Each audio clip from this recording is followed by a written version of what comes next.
नमस्कार, news India में आपका स्वागत है और मैं हूं आपके साथ चेतना चौधरी। चलिए रुक करते हैं बड़ी खबरों की ओर। बिहार महागठबंधन के भविष्य पर उठ रहे सवालों के बीच मुख्यमंत्री नीतीश कुमार ने पटना में अपनी कैबिनेट की बैठक बुलाई। इस बैठक में उप मुख्यमंत्री तेजस्वी यादव भी शामिल हुए। घोटाले में अपना नाम आने के बाद तेजस्वी ने कहा कि ये महागठबंधन को तोड़ने की बीजेपी की साजिश है। साथ ही कहा, भ्रष्टाचार पर हमारा शुरू से ही जीरो टॉलरेंस रहा है।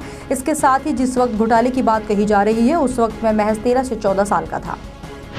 अमरनाथ यात्रियों के जत्थे पर आतंकी हमले में राज्य सरकार इस घटना के लिए बस मालिक और ड्राइवर पर ही सवाल उठा रही है कि अमरनाथ यात्रा के लिए उसने जरूरी रजिस्ट्रेशन नहीं कराया था और ना ही बस सुरक्षा मानकों का पालन कर रही थी। वहीं ट्रैवल कंपनी के मालिक जवाहर देसाई ने कहा है कि ड्राइवर के साथ साथ सारे भक्तों के पास रजिस्ट्रेशन था और ये कागज हमले के बाद बस में ही छूट गए थे।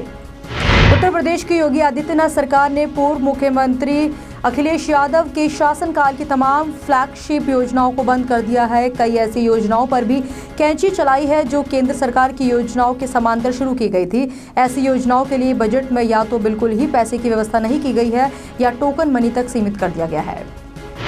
कश्मीर में अमरनाथ यात्रियों पर हुए आतंकी हमले को लेकर पीएमओ में राज्य मंत्री जितेंद्र सिंह और केंद्रीय गृह राज्य मंत्री हंसराज अहीर ने पत्रकारों से बातचीत की। मंत्रियों ने सुरक्षा बलों की कार्रवाई पर संतोष जताया और उनकी खूब तारीफ की। साथ ही ये भरोसा दिलाया कि हमले को लेकर किसी भी सुरक्षा संबंधित चूक की समीक्षा भी होगी। सुरक्षा बलों ने आतंकियों के खिलाफ अपने अभियान को जारी रखते हुए बड़गाम में हिजबुल मुजाहिदीन के 3 आतंकियों को मार गिराया। उनके पास से 3 असॉल्ट राइफलें और अन्य साजो सामान भी मिला है। मारे गए आतंकियों में से 2 श्रीनगर के रहने वाले हैं। सेक्टर 78 की पॉश सोसाइटी महागुन अपार्टमेंट में मेड को बंधक बनाने के विरोध में जोरदार हंगामा हुआ। भीड़ का आरोप था कि सोसाइटी में काम करने वाली मेड को बंधक बनाकर पीटा गया है। इसके बाद सोसाइटी में रहने वाले लोगों और सुरक्षा में तैनात गार्डों ने भी जवाब में पत्थर फेंकने शुरू कर दिए। इससे इलाके में काफी देर तक अफरा तफरी का माहौल बना रहा। आरजेडी सुप्रीमो लालू प्रसाद यादव के दामाद शैलेश कुमार से प्रवर्तन निदेशालय के अधिकारियों ने करीब 8,000 करोड़ रुपए के कथित मनी लॉन्ड्रिंग केस के सिलसिले में पूछताछ की। इससे पहले ईडी ने लालू प्रसाद यादव की बेटी और शैलेश की पत्नी मीसा भारती से भी पूछताछ की थी और धन शोधन निवारण अधिनियम के तहत भी उनका बयान दर्ज किया गया था। सुप्रीम कोर्ट ने आम आदमी पार्टी सरकार की अपील पर सुनवाई के लिए 5 सदस्यीय संविधान पीठ गठित करने पर सहमति जताई है। बता दी कि आप सरकार ने उपराज्यपाल की शक्तियों पर दिल्ली हाईकोर्ट के फैसले को चुनौती दी है। वहीं हाईकोर्ट ने अपने फैसले में उपराज्यपाल को दिल्ली का प्रशासनिक प्रमुख माना है।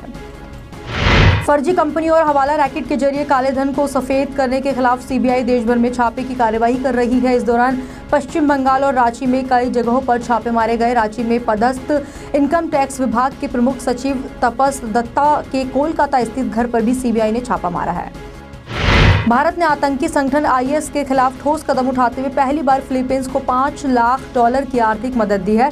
बता दें कि फिलीपींस के दक्षिण मनीला से लगभग 800 किलोमीटर दूर मारावी शहर में सेना और आईएस के आतंकियों के बीच संघर्ष चल रहा है।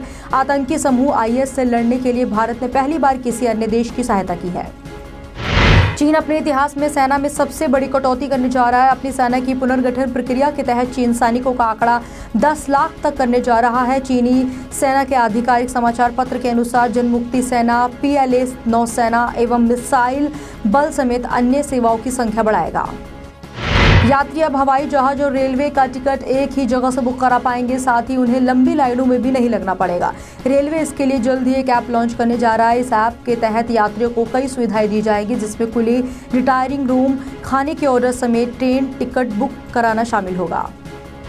आखिरकार भारतीय टीम को एक नया कोच मिल ही गया। सौरव गांगुली, VVS लक्ष्मण और सचिन तेंदुलकर की सलाहकार समिति को इंटरव्यू देने के बाद रवि शास्त्री को कोच बनाने का ऐलान किया गया। रवि शास्त्री शुरुआत से ही कप्तान विराट कोहली के फेवरेट थे। शास्त्री के अलावा भारतीय क्रिकेट की दीवार राहुल द्रविड़ को विदेशी दौरे पर बल्लेबाजी सलाहकार और जहीर खान को गेंदबाजी कोच बनाया गया है।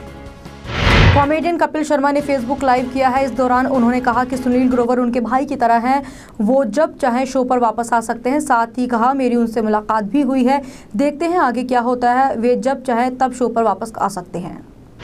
टीवी इंडस्ट्री की सबसे टॉप एक्ट्रेस मौनी रॉय अब बड़े पर्दे पर धमाल मचाने के लिए तैयार है। मौनी रॉय जल्दी अक्षय कुमार की आने वाली फिल्म गोल्ड के साथ बॉलीवुड में डेब्यू करने जा रही हैं। इस फिल्म की शूटिंग भी शुरू हो चुकी है। अक्षय के फैन क्लब ने इस फिल्म के सेट पर क्लिक की गई मौनी और अक्षय की तस्वीर ट्विटर पर शेयर की है।